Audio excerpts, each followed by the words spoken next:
Hi hello guys, என்னைக்காவது இந்த Rajasthani sweet கேவர் try பண்ணியிருக்கிறீங்களா? நான் இந்த ஸ்வீட் ஃபஸ்ட் டைம் ட்ரை பண்ணப்பலேருந்தே பெரிய ஃபேன் ஆகிட்டேன். ஏன்னா அவ்வளோ கிறிஸ்ப் அண்ட் ஜூஸியாக ரொம்ப டேஸ்ட் வித்தியாசமாக நல்லா இருக்கும். இதை எப்படி பண்ணுறதுன்னு பார்க்குறதுக்கு முன்னாடி இன்னும் யாரெல்லாம் எங்கள் சேனல் சப்ஸ்கிரைப் பண்ணலை தயவுசெய்து சப்ஸ்கிரைப் பண்ணிவிட்டு சப்போர்ட் பண்ணுங்கள். தேங்க்யூ. வாங்க இது எப்படி பண்ணுறதுன்னு ஃபஸ்ட் பார்க்கலாம். 2 டேபிள் ஸ்பூன் நெய் எடுத்துகிட்டு அதுக்குள்ளே ஒரு 5 ஐஸ் க்யூப்ஸ் போடணும். போட்டுட்டு அந்த ஐஸ் க்யூப்ஸ் ஃபுல்லாக கறியாக வர வரைக்கும் ரொம்ப மிக்ஸ் பண்ணிகிட்டே இருக்கணும். அந்த ஐஸ் க்யூப்ஸ் எல்லாம் மெல்ட் ஆகி அந்த நெய் எல்லாம் ஒரு திக்னஸ் பதத்துக்கு வரும். அதுவரை அந்த மாதிரியே மிக்ஸ் பண்ணிகிட்டு இருக்கணும்.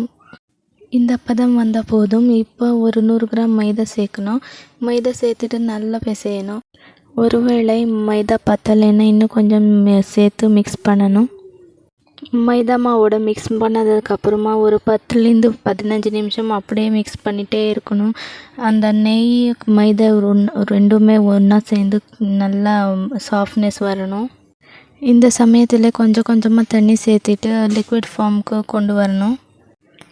நெய்யோட நல்லா மிக்ஸ் பண்ணியிருந்ததுனால ஏதோ உருண்டை மாதிரி வராது. உருண்டை மாதிரி இருந்தால் நல்லா பீட் பண்ணிகிட்டே இருந்தால் அது டிசால்வ் ஆகிடும். ஒரு 2 நிமிஷம் பீட் பண்ணதுக்கப்புறமா ஏதாவது ஒரு பாட்டில் எடுத்துக்கணும். அதோட கேப்பில் கொஞ்சமாக ஓட்டை போட்டு வைக்கணும். ஏன்னா அந்த லிக்விட் ஃபார்மில் இருக்கிறது அதுக்கு எண்ணெய்க்குள்ளே போட்டப்போ இறங்குற மாதிரி இருக்கணும். இப்போ மிக்ஸ் பண்ணி வச்சுருந்த மாவு அந்த பாட்டிலுக்குள்ளே சேர்த்துட்டு ஒரு சின்னசாக இருக்கிற பாண்டில் எடுத்துக்கணும்.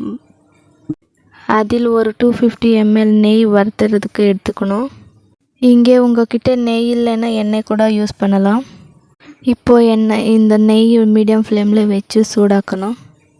சூடான நெய்யில் அந்த மாவு கொஞ்சம் கொஞ்சமாக ஊற்றணும். மத்தியத்தில் அந்த மாவு ஊற்றினதுக்கப்புறமா ஆப்பம் கட்டி இருக்கும் இல்லையா, அதில் அந்த மத்தியத்தில் இருக்கிற மாவெல்லாம் சைட்ஸில் தள்ளி வைக்கணும். இப்போ அந்த கேவர் கலர் சேஞ்ச் ஆனதுக்கப்புறமா கோல்டன் ப்ரௌன் கலர் வந்ததுக்கப்புறமா எடுத்து பக்கமாக வச்சிடணும். திருப்பி அதே மாதிரி நெய் சூடானதுக்கப்புறமா மாவு ஊற்றி அதே மாதிரி எல்லா கேவரும் செஞ்சு வச்சிடணும். இப்போ சர்க்கரை பாக்கம் ரெடி பண்ணிக்கலாம். இதுக்கு 100 கிராம் சர்க்கரைக்கு கொஞ்சமாக தண்ணி ஊற்றி பாக்க பதத்துக்கு வர வரை ஸ்டவ் மேலே வச்சு கலக்கிட்டே இருக்கணும்.